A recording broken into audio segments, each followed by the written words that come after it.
अस्सलाम वालेकुम नाज़रीन कराम, कैसे हैं आप? ठीक ठाक हैं? उम्मीद करता हूँ आप सब खैरियत से होंगे। नाज़रीन कराम, वेलकम टू यूट्यूब चैनल। जिन दोस्तों ने मेरा यूट्यूब चैनल सब्सक्राइब नहीं किया, उनसे रिक्वेस्ट है कि एक बार चैनल को सब्सक्राइब लाजमी कर दें।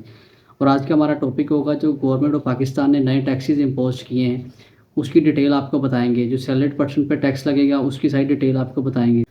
कि नाज़रीन इकराम, जैसा कि मैंने आपको पहली वीडियो में बताया था कि गवर्नमेंट ऑफ पाकिस्तान ने विद होल्डिंग टैक्स दोबारा से इम्पोज कर दिया है, जो कि पिछली हुकूमत ने इसको ख़त्म कर दिया था। इस हुकूमत ने इस टैक्स को जो फाइलर होगा उसको एग्जेम्पशन दी है, जो नॉन फाइलर है उसको 0.6% इस पर टैक्स रिडक्शन होगी। यानी कि 1 लाख रुपए पे 600 रुपये टैक्स रिडक्शन होगी। ऐसे ही आपको मैं वन बाई वन बताता चलूँगा किस किस चीज़ पे गवर्नमेंट ने टैक्स इम्पोज किया है।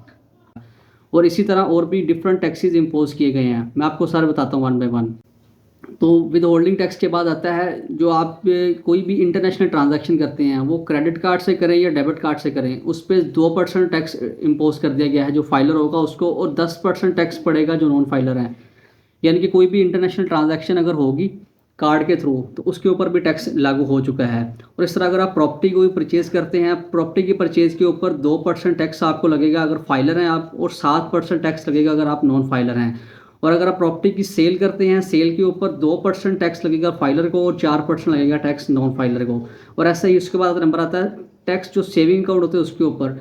सेविंग अकाउंट जो होते हैं उसके ऊपर प्रॉफिट भी मिलता है कस्टमर को, और उसके ऊपर जो प्रॉफिट है, प्रॉफिट के ऊपर जो टैक्स है 15% फाइलर को है और 30% नॉन फाइलर को टैक्स देना पड़ेगा इस पर।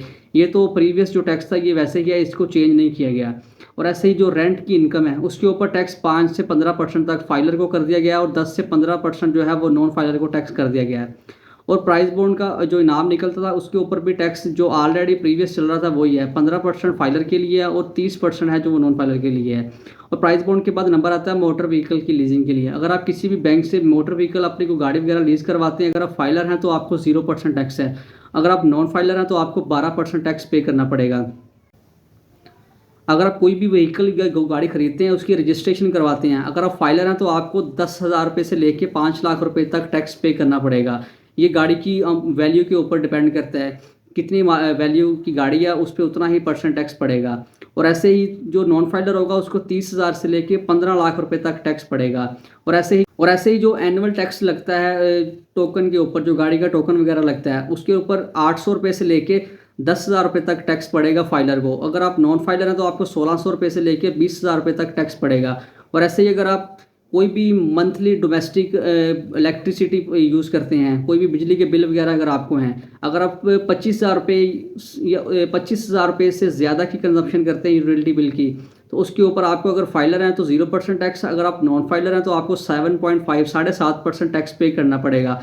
और ऐसे ही को प्रॉपर्टी की ऑप्शन है उसके ऊपर 5% टैक्स पड़ेगा फाइलर को और 10% टैक्स पड़ेगा नॉन फाइलर। तो ये तो था जो बैंक के रिलेटेड ट्रांजैक्शन थी। और उसके बाद नेक्स्ट आपको मैं बताता हूँ जो सैलरी स्लैब पर्सन है, जो सैलरीड पर्सन है उनके ऊपर भी टैक्स में अमेंडमेंट की गई हैं, उसकी डिटेल आपको मैं बताता हूँ। नाज़रीन इकराम, जो सैलरीड पर्सन है उनको भी टैक्स जो है वो लागू कर दिया गया है। पहले टैक्स की अमाउंट कम थी, अब उस पर ज़्यादा कर दी गई है। सबसे पहले अगर आपकी इनकम सालाना 6 लाख रुपया, मतलब कि 50,000 रुपया अगर किसी बंदे की मंथली सैलरी है तो उसको टैक्स नहीं पड़ेगा। अगर उस बंदे की 6 लाख से एक्सीड कर गई है उसकी इनकम एनुअल, तो 6 लाख से लेके 12 लाख रुपए तक अगर उसकी इनकम है तो उसको 2.5 यानी कि 2.5% टैक्स उस पर चार्ज होगा, जो कि सैलरी से रिडक्शन होगी।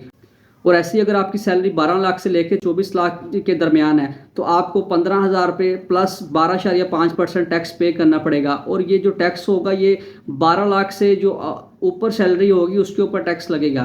तो इस तरह उसके बाद तीसरा स्लैब जो आता है उसमें 24 लाख से लेके 36 लाख रुपए तक अगर आपकी सैलरी है सालाना, तो उसके ऊपर आपको टैक्स पड़ेगा 1,65,000 प्लस 22.5% टैक्स। और ये जो अमाउंट होगी ये 24 लाख सैलरी से ऊपर जो अमाउंट होगी आपकी सालाना उसके ऊपर टैक्स रिडक्शन होगी। इससे अगला जो स्लैब आता है 36 लाख से लेके 60 लाख तक सैलरी, इन दो में आपको ये बताता चलूँ कि 4,35,000 रुपये प्लस 27.5% टैक्स आपको लागू होगा। और ये जो टैक्स है इसकी अमाउंट अगर एक्सीड करेगी 36 लाख रुपए से ऊपर उस पर ही लागू होगा, 36 लाख से नीचे पे नहीं। 36 लाख मतलब 36 लाख 1,000 से लेके जितनी भी सैलरी होगी उसकी एनुअल, उसके ऊपर ये टैक्स चार्ज होगा।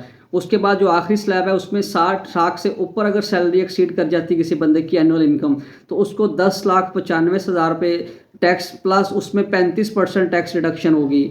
और ये अमाउंट 60 लाख से ऊपर जितनी भी उसकी एनुअल इनकम होगी उसके ऊपर ये काउंट की जाएगी। नाज़रीन इकराम, उम्मीद करती है आपको टैक्स स्लैब और जो विद होल्डिंग टैक्स वाला प्रोसीजर है जो 1 जुलाई 2023 से लागू हो चुका है वो समझ आ चुका होगा। अगर इसमें फिर आपको मज़ीद को रहनुमाई चाहिए तो आप मेरे से कमेंट बॉक्स में पूछ सकते हैं। अगली वीडियो तक के लिए अपना ख्याल रखिएगा। अपने होस्ट हामिद अली को दीजिएगा इजाज़त। अल्लाह पाक आपका, मेरा और पाकिस्तान का हामी और नासिर हो। अल्लाह हाफिज़।